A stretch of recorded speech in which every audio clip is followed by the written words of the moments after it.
You remember the first miracle that Jesus did in Cana of Galilee?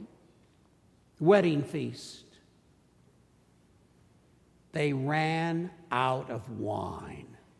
Well, you don't run out of wine at a wedding feast, do you? And so everybody was upset they'd run out of wine, and they went to Mary and say, "What are we going to do? What are we going to do? We've run out." She said, "Talk to the boy."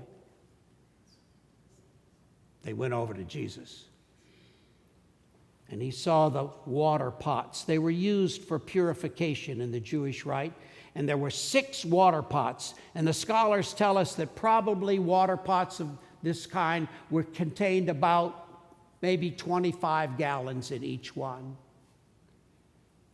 25 gallons, you do the math, times 6. There was so much wine at that wedding party, they needed an AA chapter to get through the wedding. Here it was in abundance. Constantly, wherever Jesus was, there was more than enough. And there is for you and me, except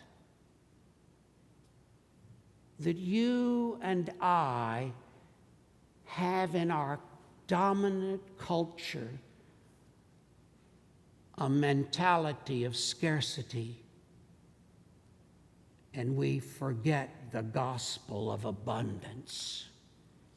The mentality of scarcity dominates every one of us in this room.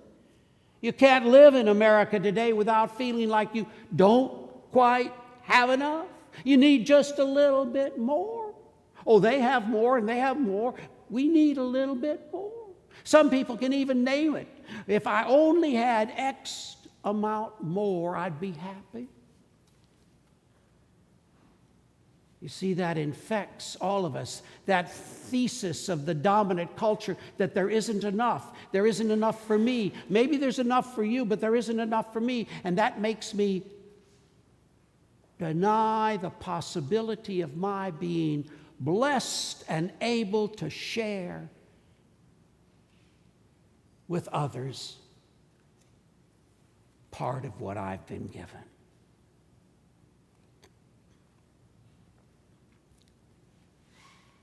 John D. Rockefeller, at the peak of his career, was asked by a reporter, "Mr. Rockefeller, how much is enough?"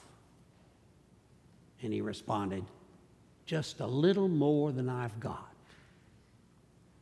You see, it doesn't matter how much you and I have. With that culture that reminds us and whispers in our ear every day we don't quite have enough, then of course the gospel of abundance, which is the scriptural basis upon what we are and who we are, is lost with the dominant culture's whisper. As we approach a year from now, November, we're going to have an election. And it just happens that 2 of the candidates running are Mormons.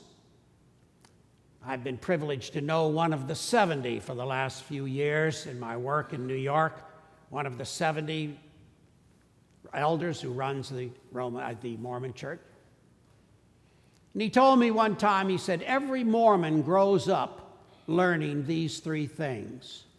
First, you learn, then you earn, and then you return. Learn, earn, return. He said that's the reason most Mormons tithe. I said, we Episcopalians are a little bit like that, just a slight different. We basically say, first Episcopalians learn, and then we earn, and then we retire.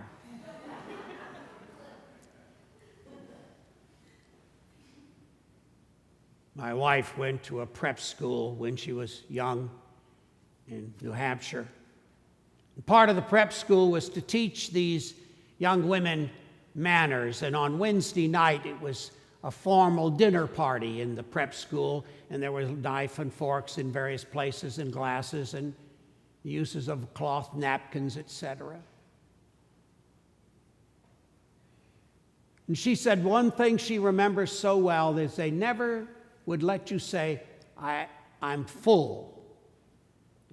She said you always were trained to say, I've had sufficient.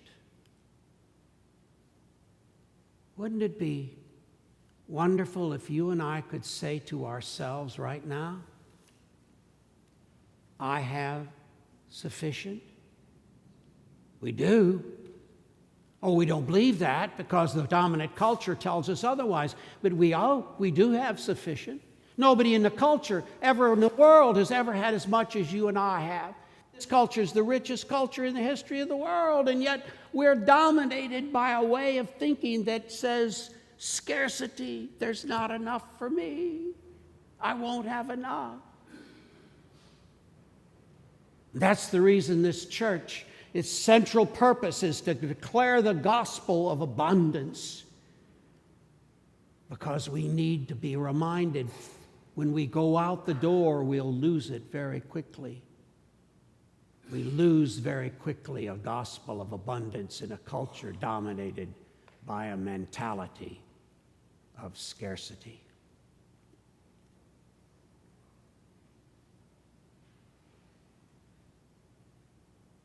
The Jews will come out of their temple, out of their synagogue on Saturday, and head out into the same world you and I live in.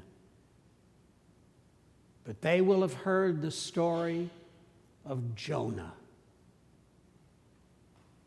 and the blessing that Jonah gave with God's insistence upon people who didn't even deserve it.